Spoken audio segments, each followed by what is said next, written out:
믿음이 신실하면 믿음의 동력자를 만납니다. 믿음이 신실하면 믿음의 동력자를 만납니다. 사역자들 가운데 목회지를 이렇게 찾아가다 보면 가는 곳마다 이렇게 어렵게 하는 사람을 만날 때가 있습니다. 저도 요즘 계속해서 마음에 품고 기도해드리는 중보기도하는 목사님이 계시는데, 이 목사님은 담임 목사 복이 없어요. 가는 곳마다 담임 목사님이 너무 힘들게 해서 최근에는 암이 올 정도로 해서 수술을 좀 앞두고 있는 상황이에요. 암이 걸렸는데도 불구하고 담임 목사님이 굉장히 힘들게 해서 심지어 수술을 날짜를 잡았는데 왜 평일날 수술 날짜를 잡았느냐, 도저히 이해할 수 없는 말들을 해서 너무 힘들게 보내요. 그런데 그 목사님께서 그렇게 하소연을 해요. 목사님, 왜 저는 이렇게 가는 곳마다 어려운 담임 목사님을 만나는지 모르겠어요.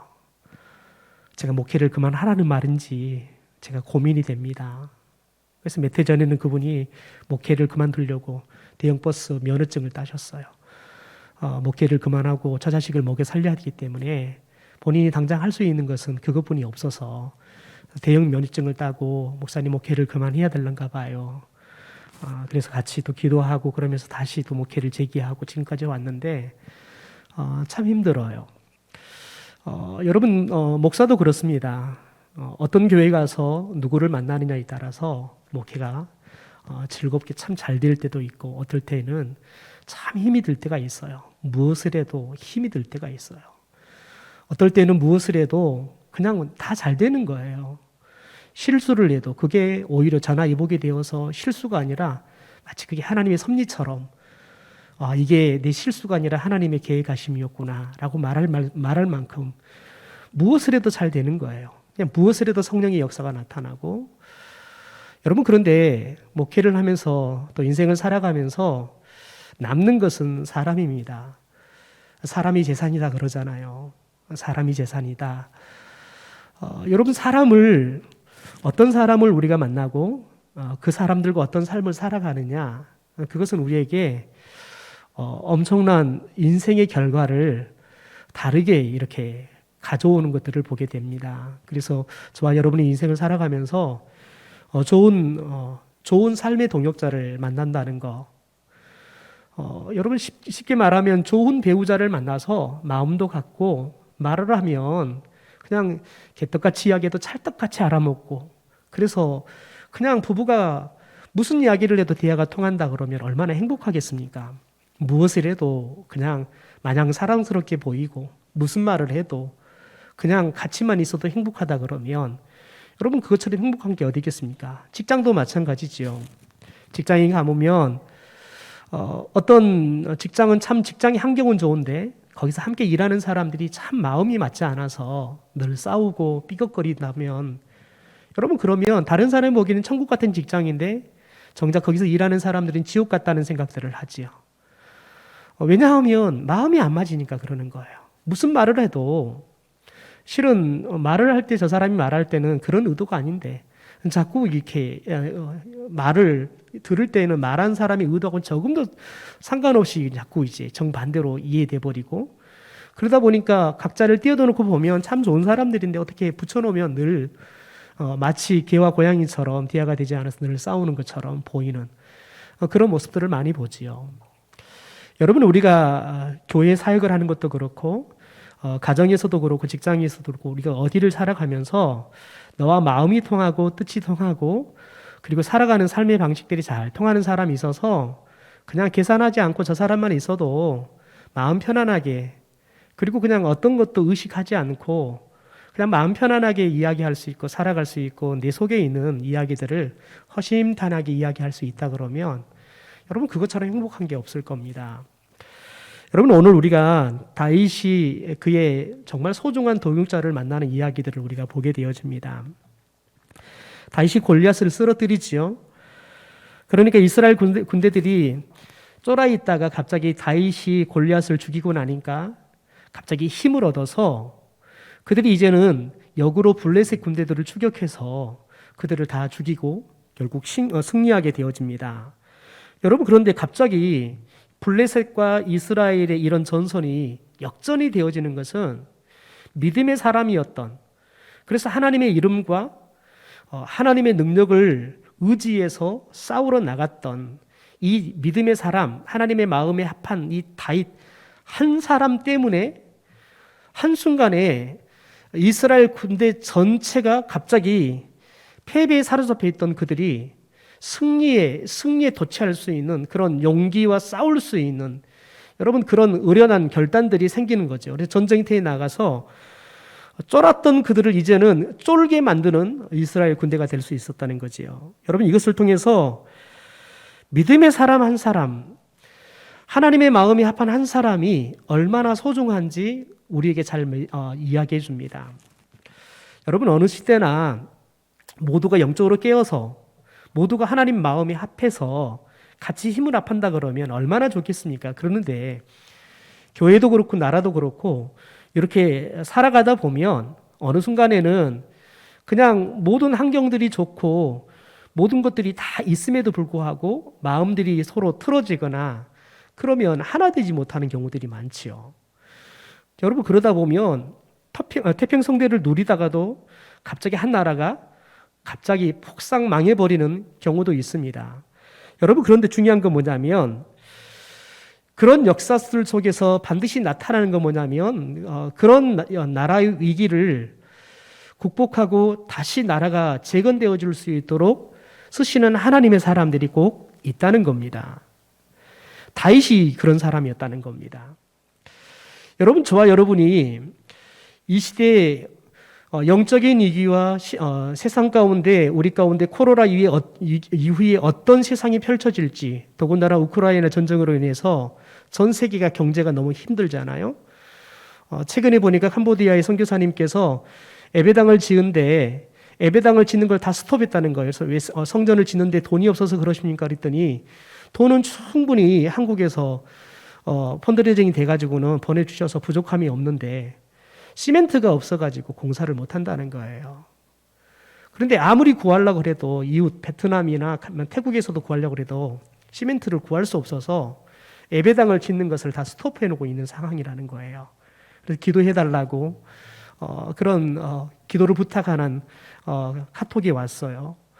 여러분, 그런데 우리나라도 지금 현재 마찬가지잖아요. 전 세계가 우크라이나 전쟁으로 인해서 굉장히 위기를 겪고 있는 상황입니다. 그래서 코로나 이후에 도대체 우리에게 어떤 삶이 펼쳐질 것인지, 도대체 물가는 도대체 얼마나 더 계속해서 치솟을지 가늠할 수 없는 그런 상황을 우리가 맞닥뜨리고 있지요.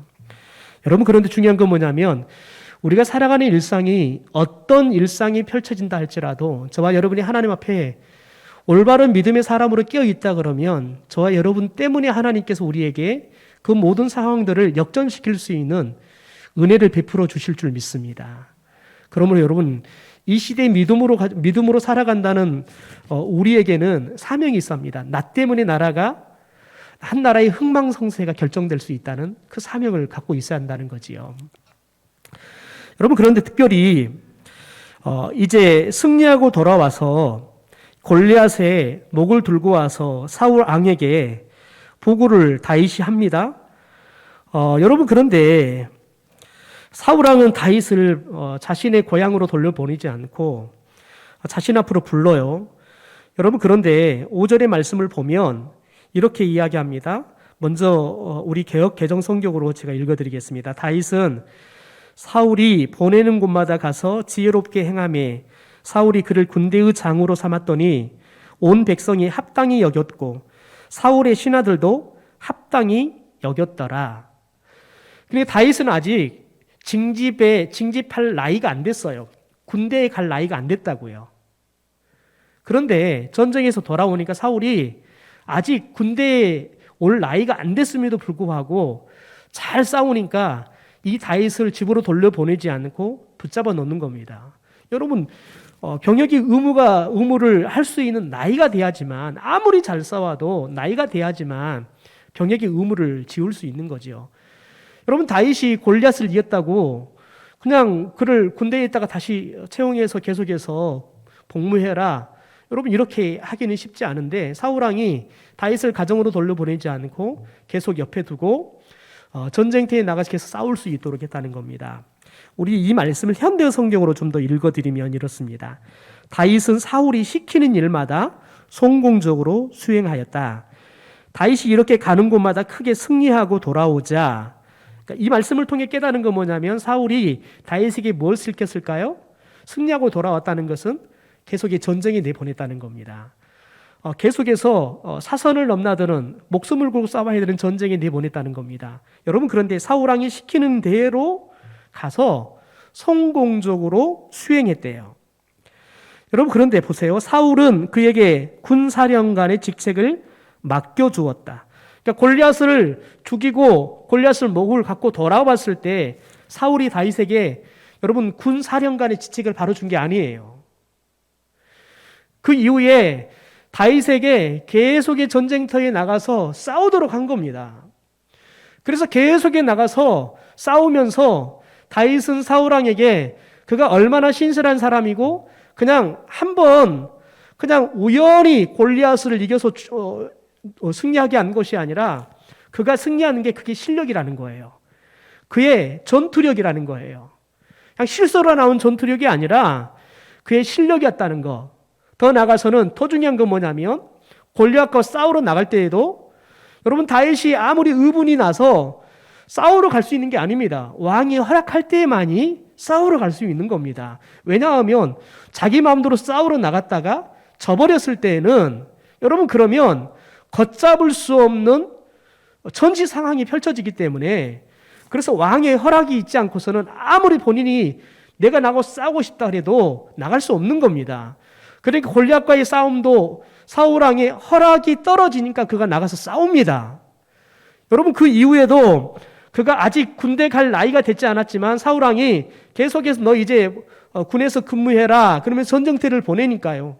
여러분 그런데 사울왕의 이 명령에 다윗이 여러분 계속해서 나가는 거예요. 그래서 시키는 일마다 성공적으로 수행했다. 이 말은 뭐냐면 여러분 그가 사울왕이 어떤 것을 시켜도 왕의 명령에 신실하게 여러분 순종했다는 거예요. 여러분 그런데 우리가 왜 다윗이 왕이 내보내는 전쟁마다 승리했을까? 우리는 다윗과 다윗과 골리앗과의 전쟁 속에서 그가 여러분 싸우러 나갈 때 승리했던 그 비결이 뭔지를 우리는 보지요.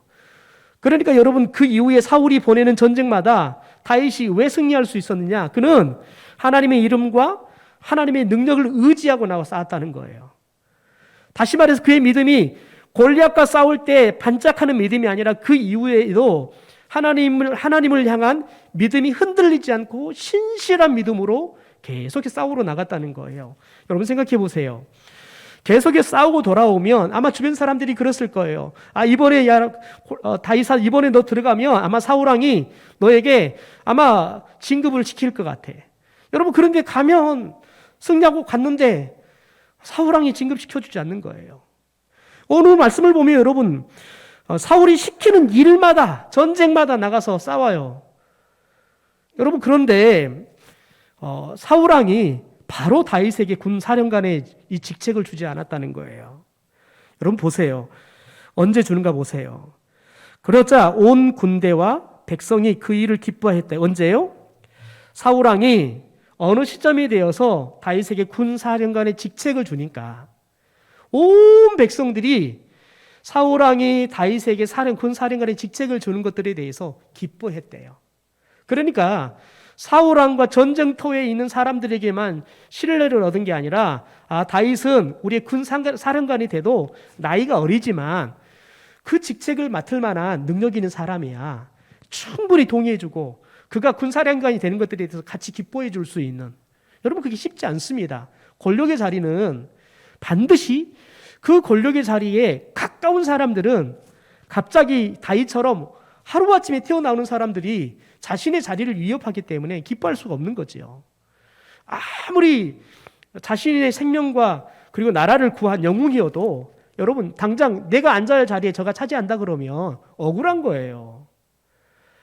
여러분 그런데 말씀을 보면 모든 백성, 온 군대 모든 백성들이 사령관의 직책을 주고 기뻐했대요. 그 다음 보세요. 궁중에 있는 신하들, 여러분 신하들도 이 일에 대해서 당연하게 여겼대요. 당연하게 여겼대요.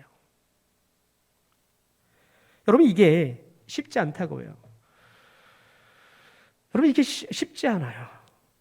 여러분 근데 하나님께서는 이런 시간들을 통해서 다윗이 얼마나 신실한 믿음의 사람이었는지 하나님의 마음에만 합한 사람이 아니라 온 백성들에게도 그리고 온 군인들에게도 그래서 자기가 경쟁할 수밖에 없는 사람들에게도 다윗은 그냥 다윗이 군사령관에 앉는 것은 그건 뭐 누구도 부인할 수 없는 사실이야. 뭐 저가 앉는다 그러면 내 자리 양보해도 내 기분 나쁘지 않아.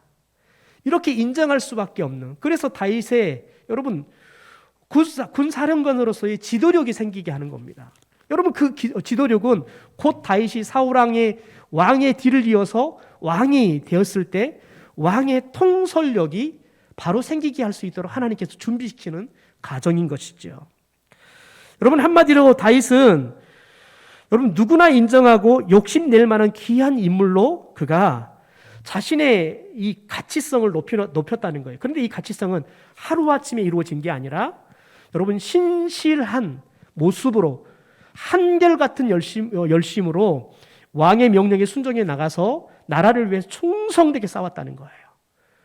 그래서 그가 결과도 승리라는 일관된 것들을 보임으로 인해서 사람들에게 다윗의 한 번의 전쟁의 승리는 그냥 일회성이 아니라 저는 어디를 나가도 하나님의 이름으로 하나님의 능력을 의지하고 나가니까 하나님께서 다윗은 하나님께서 승리하게 하는 사람이라는 여러분 그 믿음을 주는 겁니다. 여러분 이처럼 하나님께서는 하나님만 의지하고 하나님의 이름, 하나님의 권능을 인정하고 그것을 의지해서 나가는 사람들에게는 그에 합당한 복과 은혜를 베풀어 주신다는 거예요. 우리 누가복음 12장 8절의 말씀을 같이 한번 읽어볼까요? 같이 읽죠. 시작. 내가 또한 너희에게 말하노니 누구든지 사람 앞에서 나를 시인하면 인자도 하나님의 사자들 앞에서 그를 시인할 것이다. 여러분 예수님께서 뭐라고 말합니까? 너희들이 사람들 앞에서 예수 그리스도에 대해서 예수 그리스도가 나의 죄를 위해 십자가에 죽으시고 나를 구원해 주신 구주십니다. 그분은 우리의 왕이십니다. 여러분 우리가 예수 그리스도를 이렇게 시인하면 하나님 예수님께서도 우리를 하나님의 사자들 앞에서 시인하겠다는 거예요. 다시 말해서 하나님께서는 우리의 믿음에 대해서 여러분 인정해 주고 싶어요. 자랑하고 싶어요. 여러분 그런데 언제 그것을 자랑한다고요? 우리가 그 믿음을 보였을 때요. 이사야 52장 13절의 말씀을 한번 같이 읽죠. 시작. 여호와께서 가라사대 보라 내 종이 형통하리니 받들어 높이 들려서 지극히 존귀하게 되리라. 여러분 여기서 말한 내 종 누구를 말하냐면 예수 그리스도를 예표하는 겁니다. 하나님의 종인 예수 그리스도가 이 땅에 오셔서 여러분 우리를 위해서 그분이 고난을 받으신다는 거예요. 이 고난받는 종에 대한 이야기를 하는 겁니다. 예수 그리스도가 하나님의 아들 왕이었는데 그분께서 종의 형체를 입고 돌아와서 종이 되어서 하나님의 말씀에 순종해서 고난받았다는 거예요. 여러분 그러고 나니까 하나님이 뭐라고 그래요? 내 종을 이제 형통하게 한대요. 어떻게 형통하느냐? 그를 받들어 높이 들린다는 거예요. 하나님께서 높여주신다는 거예요. 지극히 존귀한 사람이 되게 하겠다라고 이야기를 해요. 여러분 그것을 이 말씀이 그대로 실현된 말씀이 빌립보서 2장 5절부터 10절의 말씀입니다. 우리 이 말씀이 좀 길지만 같이 천천히 읽어보죠. 왜냐하면 이것이 우리가 본받아야 할 모습이기 때문에 그렇습니다. 같이 한번 읽겠습니다. 시작. 너희 안에 이 마음을 품으라. 곧 그리스도 예수의 마음이니 그는 근본 하나님의 본체시나 하나님과 동등됨을 취할 것으로 여기지 아니하시고 오히려 자기를 비워 종의 형체를 가지사 사람들과 같이 되셨고 사람의 모양으로 나타나사 자기를 낮추시고 죽기까지 복종하셨으니 곧 십자가에 죽으심이라. 이러므로 하나님이 그를 지극히 높여 모든 이름 위에 뛰어난 이름을 주사 하늘에 있는 자들과 땅에 있는 자들과 땅 아래에 있는 자들로 모든 무릎을 예수의 이름에 꿇게 하시고 모든 입으로 예수 그리스도를 주라 시인하여 하나님 아버지께 영광을 돌리게 하셨느니라. 아멘.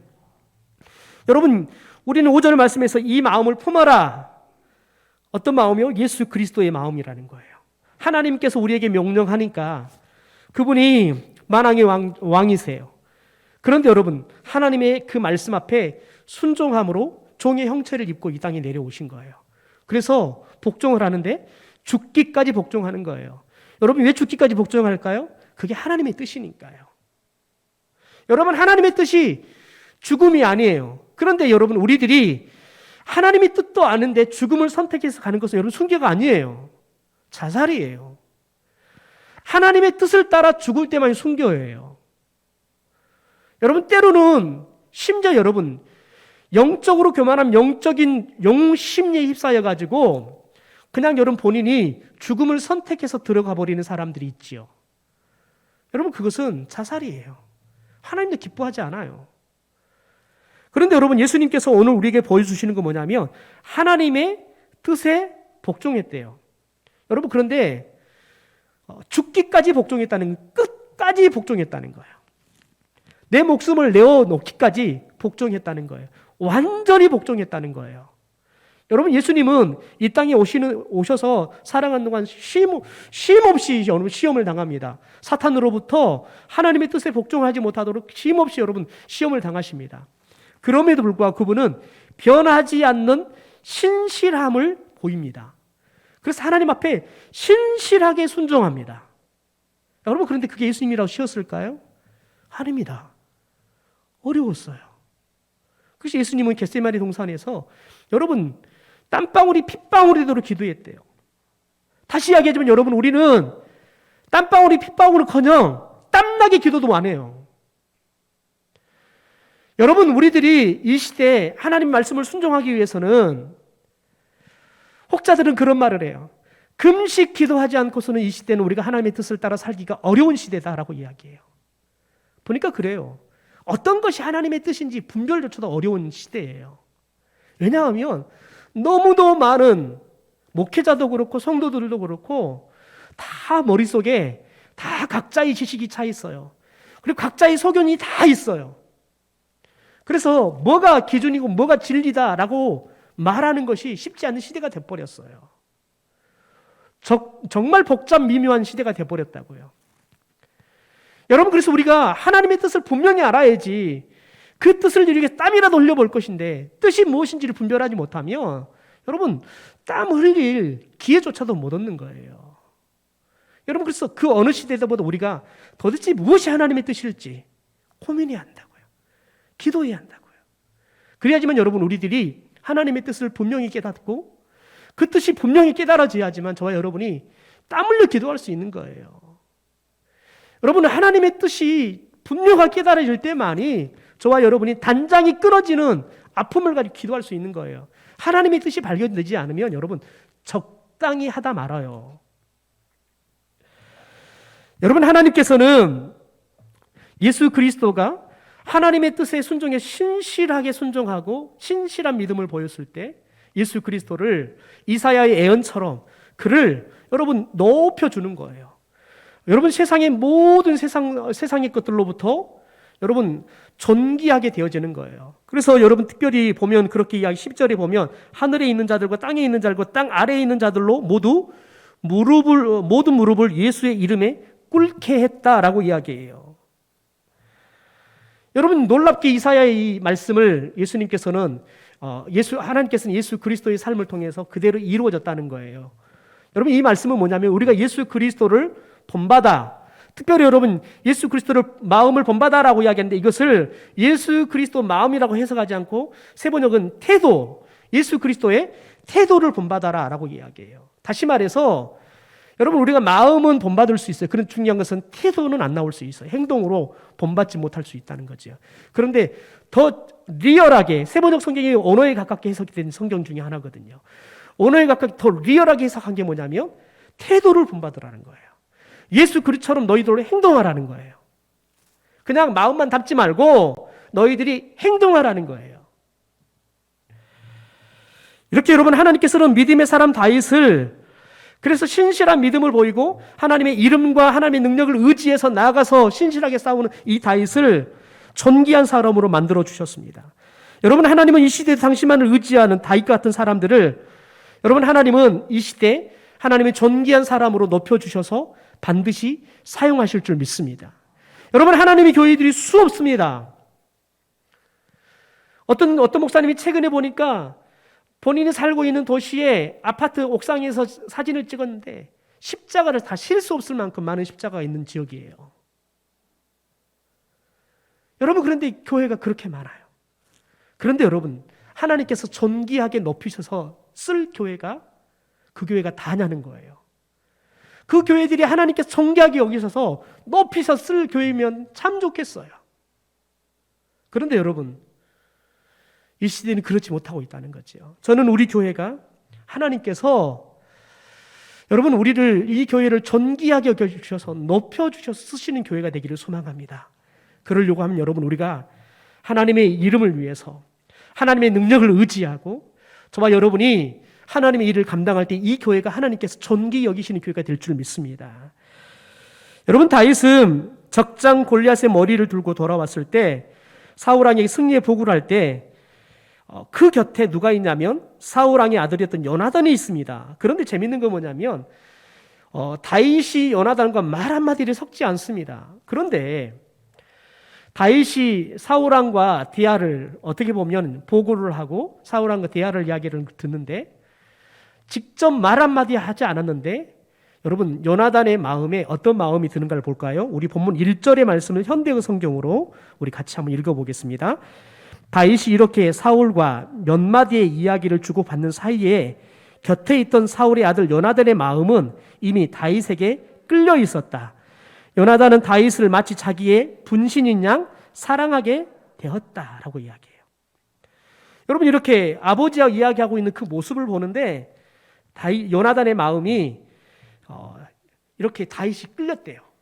근데 여러분 이미 안료형에 이미 그냥 그 모습을 본 순간 그냥 다윗이 마음에 끌려서 자기 몸처럼 사랑하게 돼버렸다는 거예요. 여러분, 사랑이란 감정은 여러분 우리들이 막는다 해서 막아지는 게 아니죠. 만들고 싶어서 만들어진 것도 아니죠. 찾아오는 건 막을 길이 없습니다. 왜냐하면 하나님이 주시는 거기 때문에 그렇습니다. 여러분, 그랬더니 어떤 일이 일어난가 보십시오. 3절과 4절의 말씀을 우리 개역개정으로 같이 한번 읽어보겠습니다. 시작. 요나단은 다윗을 자기 생명같이 사랑하여 더불어 언약을 맺었으니 요나단이 자기가 입었던 겉옷을 벗어 다윗에게 주었고 자기의 군복과 칼과 활과 띠도 그리하였더라. 여러분들 여기서 굉장히 중요한 게 있어요. 요나단이 다윗을 자기 생명처럼 사랑했대요. 그래서 요나단이 다윗과 더불어 언약을 맺었대요. 그런데 여기서 언약을 맺었다는 말이 카르트란 말입니다. 자르다, 칼로 자르다라는 말이에요. 여러분, 그런데 이 언약이라는 말은 베르트라는 말이에요. 그러니까 그 다음에 언약을 맺었다 말하면 계약을 맺었다는 말이에요. 계약을 맺었다. 여러분, 그런데 왜 이 맺었다는 말을 자르다라는 말로 이야기를 하냐면 고대 근동에는 어떤 일이냐면 계약을 맺을 때 반드시 재물을 가져다가 그 재물을 정확하게 반으로 딱 잘라요. 그리고는 그 재물을 딱 대칭이 되게 딱 띄워 놓아요. 사이를 만듭니다. 그리고는 계약을 한 두 사람이 그 사이를 지나가요. 그리고 나면 계약이 완료가 되는 거예요. 무엇을 의미하냐면 만약에 우리 둘 중에 누군가가 이 계약을 파기했을 때에는 둘 중에 계약을 파기한 사람은 이 재물이 정확하게 잘려서 죽은 것처럼 그렇게 죽는 벌을 받게 될 거라는 거예요. 그러니까 여러분 계약을 할 때는 목숨을 담보로 계약을 하는 거예요. 그게 여러분 창세기 15장에 보면 하나님께서 아브라함과 언약을 맺을 때 하셨던 계약의 원리입니다. 여러분, 그런데 지금 요나단이 다윗과 그런 언약을 맺었다는 거예요. 여러분, 그런데 굉장히 그 다음에 중요한 이야기가 나옵니다.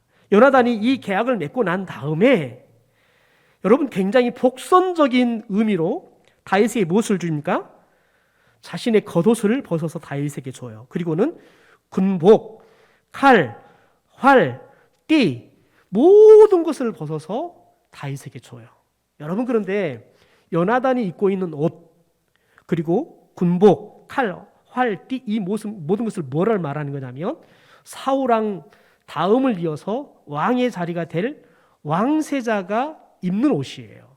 그러니까 다윗에게 이것을 준다는 건 뭐냐면 너가 우리 아버지 대를 이어서 왕세자가 왕이 될 거라는 것을 상징적으로 복선적으로 여러분 이것을 이야기하고 있는 거예요. 이미 요나단은 마음에 본인이 다음 왕이 될 것이 아니라 하나님께서 다윗을 왕으로 세울 것이라는 것들에 대해서 이미 그는 알았어요. 영적으로 알았어요. 여러분, 이렇게 요나단은 이 언약의 증표로 자신의 모든 것들을 다 다윗에게 줘요. 여러분, 이런 정도로 요나단은 다윗에게 마음이 끌렸어요. 여러분, 그런데 도대체 왜 이렇게 요나단은 실은 말이 안 되게 이 다윗이 주체할 수 없게 이렇게 마음이 끌리게 됐을까요? 여러분, 이건 뭐를 의미하냐면 다윗이 자기가 아니라 다윗이 왕이가 된다는 것은 여러분 자칫 자기와 자기 온 가족이 죽임을 당할 수 있어요. 고대 근동에는 여러분 특별히 왕이 그 집안에서 대를 이어서 나오지 않잖아요. 그럼 다른 집안에서 나오면 나중에 이 집안을 그대로 두면 쿠데타를 일으켜서 칠 수 있기 때문에 여러분 어떻게 보면 싹도 남기지 않고 다 죽여버리는 게 그게 그냥 이치였어요. 그러니까 요나단이 자신이 물려받아 할 왕의 자리를 다윗에게 양보한다는 건 자기는 물론이고 자신의 모든 집안들이 죽을 수 있는 위험이 있는 거예요. 그럼에도 불구하고 여러분 요나단이 그 왕의 후손의 자리를 다윗에게 물려주는 여러분 복선적인 의미들을 이렇게 주는 이유는 뭐냐면 여러분 이유가 간단해요. 요나단에게 다윗이 싸움을 잘했기 때문에 그리고 매력적이기 때문에 그것도 아니에요. 다윗에게 자신과 동일한 믿음의 신실함을 받기 때문에 그러는 거예요. 여러분 실제 요나단은 믿음이 참 좋았던 사람이었습니다. 사무엘상 14장을 보면 요나단이 오늘 본문 다윗과 비슷한 믿음을 가지고 행동하는 것을 보여줘요. 그리고 그것 때문에 하나님께 그에게 승리를 주시는 걸 봅니다. 우리 사무엘상 14장의 6절의 말씀을 이미 봤지만 한 번 더 같이 읽어보죠. 시작. 요나단이 자기의 무기를 든 소년에게 이르되 우리가 이 할례 받지 않은 자들에게 건너가자. 여호와께서 우리를 위하여 일하실까 하노라. 여호와의 구원은 사람이 많고 적음에 달리지 아니하였느니라. 여러분 보십시오. 너무 비슷한 소리를 우리가 어디서 들었지 않습니까? 다윗이 골리앗과 싸우러 나갈 때 거의 비슷한 신앙 고백을 하고 싸우러 나갑니다. 여러분 그런데 여러분 요나단이 자신이 이 믿음을 가지고 블레셋과의 싸움에 나가서 그가 승리하고 돌아와요. 그런데 그 이후에 아버지 사울왕은 물론이고 이스라엘 진영에는 자기와 같은 믿음을 가진 사람이 없는 거예요. 오히려 아버지는 더욱더 신앙에서 하나님으로부터 멀어져 가는 거예요. 그러니까 이스라엘 나라가 하나님 신앙으로 나라가 운영이 되고 사울왕이 하나님이 우리의 승리를 보장해 주시는 우리 왕이라는 분명한 믿음이 있어야 되는데 왕이 그런 믿음을 전혀 보이지 않는 거지요. 그래서 어떻게 보면 요나단은 철저하게 고립된 에토리아 같은 믿음 생활을 한 거예요. 그러니까 여러분 에토리아 같은 믿음 생활을 할 때 가장 영적으로 늘 여러분 사모되어지는 게 뭐냐면 나와 좀 믿음을 같이 나눌 수 있는, 그래서 나와 믿음의 이야기를 하면 말도 잘 통하고 무슨 말을 영적인 이야기를 하더라도 다 이해해주고 받아줄 수 있는 그런 좋은 동역자가 좀 있었으면 좋겠다. 그런 생각들을 하고 있었어요. 그런데 여러분 다윗이 전쟁하러 나가고 보니까요. 어떻게 자기 생각과 똑같은 거예요. 자기 멘탈 똑같은 거예요. 싸우러 나갈 때 그 싸움을 나가는 데 있어서 여러분 믿음이 발동되는 건 너무 똑같은 거예요. 사람이 많고 적음에 있지 않다는 거예요. 누구에 있다는 거예요? 하나님께 있다는 거예요. 너무 똑같은 거죠. 그러니까 여러분 요나단이 이미 다윗이 사울을 만나고 오기 전부터 이미 요나단의 마음에는 다윗과는 내가 말이 잘 통할 것 같아. 더군다나 믿음이 잘 통할 것 같으면 여러분 그것을 이미 느낀 거예요. 왜냐하면 이미 우리들은 사람이 이야기하는 걸 보면 저 사람 행동하는 걸 보면 저 사람과 내가 말이 잘 통하겠다라는 것을 여러분 대충 짐작할 수 있어요. 더군다나 여러분 왕세자 정도 되면 많은 사람들을 겪습니다. 그래서 여러분 사람 모습만 봐도 사람 말하는 것만 봐도 저 사람이 어떤 사람일지 대충은 짐작이 돼요. 여러분 그래서 특별히 왕세자 같은 사람은 마음을 두고 이야기를 나눌 수 있는 사람들이 많지가 않아요. 왜냐하면 늘 주변에는 마음을 감추고 옆에서 늘 와서 단물을 빨아먹으려고 하는 사람들이 너무 많기 때문에 그런 여러 가지의 다수의 경험을 통해서 사람을 분별할 수 있기 때문에 쉽게 누구에게나 마음을 주지 않아요. 그런데 다윗은 너무너무 영적으로도 잘 통할 것 같은데 그런데 정작 돌아와서 아버지와 이야기를 하는 거 보니까 마음을 완전히 빼앗겨 버리는 거예요. 그러니까 여러분 그가 아무 계산도 않고 자신에게 있는 거 모든 걸 다 내어주는 거예요. 그냥. 그러니까 자신의 몸처럼 자신의 분신인 것처럼 사랑했다잖아요. 여러분 오늘 본문을 통해서 저와 여러분이 깨닫는 건 뭐냐면 우리가 참된 신앙인이 저와 여러분이 가까이 찾아와주고 더 나아가서 저와 여러분이 함께 일하면 같이 일하는 사람들이 나를 존귀히 여겨주고 또 내가 그냥 같이 일하는 동역자 보고 있으면 당신은 어떻게 그렇게 귀하게 하나님의 일을 합니까? 그냥 그 사람을 그냥 높여주고 싶은 마음들. 그래서 그냥 내 자신을 사랑하는 것처럼 그를 사랑할 수 있는 여러분 그런 사람들을 어떤 사람이 만날 수 있냐? 여러분 그렇게 사는 사람만이 그런 사람을 만날 수 있다는 거예요. 우리 유유상종이라는 말이 있잖아요. 여러분 그것도 믿음에 그대로 적용이 되는 거예요. 그대로 적용이 되는 겁니다. 여러분 저와 여러분이 하나님 앞에서 믿음을 신실하게 보일 때 한결같은 믿음을 보일 때 하나님께서는 우리에게 그런 믿음이 신실한 동역자들을 붙여주실 줄 믿습니다. 여러분 저와 여러분이 믿음이 신실하기 위해서는 감정이 우리의 믿음을 지배하면 안 돼요. 우리의 경험이 우리의 믿음을 지배하면 안 돼요. 여러분 재밌는 건 뭐냐면 의로운 뜻을 가진 사람들이 쉽게 모이는 것보다는 불의한 생각을 가진 사람들이 쉽게 모여요. 여러분 그래서 우리가 교회 안에서도 늘 주의해야 될 건 뭐냐면 여러분 불평과 불만이 많은 사람들과 같이 친구하려고 하지 말아야 돼요. 왜냐하면 쉽게 나도 모르게 불평하고 불만하는 것이 마치 나도 그런 생각을 했는데 저 사람도 그런 생각을 하고 있네. 그러면 여러분 중요한 건 뭐냐면 그게 정당화돼 버린다는 거예요. 그게 합리화돼 버리는 거예요. 여러분 그러면 여러분 하나님께서는 우리에게 뭐라고 말을 하냐면 여러분 비판할 게 없어서 비판하라고 말하는 게 아니에요.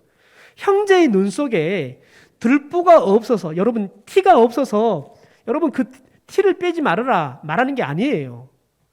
형제의 눈 속에 분명히 티는 있어요.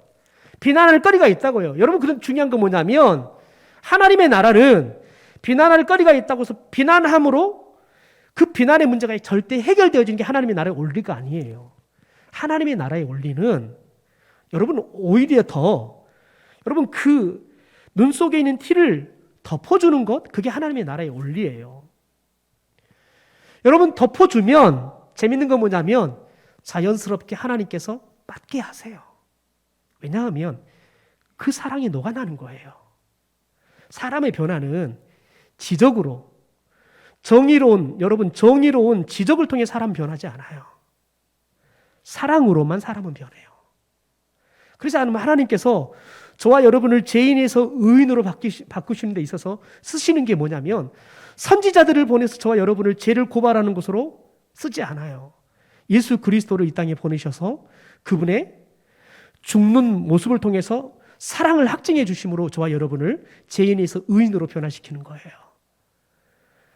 여러분 저와 여러분이 비난할 게 없고 불평할 게 없어서 하지 말라는 게 아니라 하나님의 공동체, 하나님의 나라는 그럼에도 불구하고 사랑하는 걸 덮어주는 거예요. 그리고 하나님께서 그의 눈에서 티를 빼어주도록 기도해 주는 거예요. 왜냐하면 자칫 우리가 손을 대면 오히려 더 상하게 할 수 있기 때문에요. 여러분 의사들이 아이들의 귀에서 기지를 절대 빼지 마십시오라고 이야기를 해요. 왜냐하면 생각해 보십시오. 제가 어릴 적에 기지 빼는 거 일 아니었습니까? 늘. 왜 그렇게 어릴 적에는 기지도 많이 생겼는지 모르겠어요. 누나들이 늘 파줘요. 여러분 그런데 우리들이 어릴 적의 경험으로 그렇게 파도 크게 문제가 없었다고요. 그런데 여러분, 의사들은 찾아오는 환자들 중에서는 그렇게 가볍게 생각하다가 그냥 길을 상하게 해버리는 그런 경우들이 늘 있는 거예요.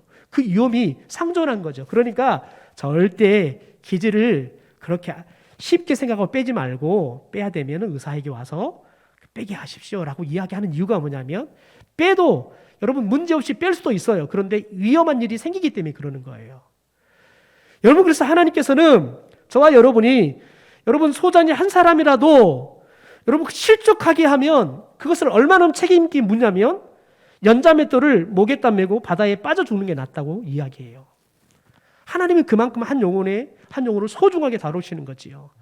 그러므로 여러분, 저와 여러분이 하나님의 나라의 원리를 가지고 늘 여러분, 우리가 어떻게 하면 하나님의 이름과 하나님의 능력을 가지고 하나님만을 의지하면서 하나님의 나라에 합당하게 하나님의 일을 할까?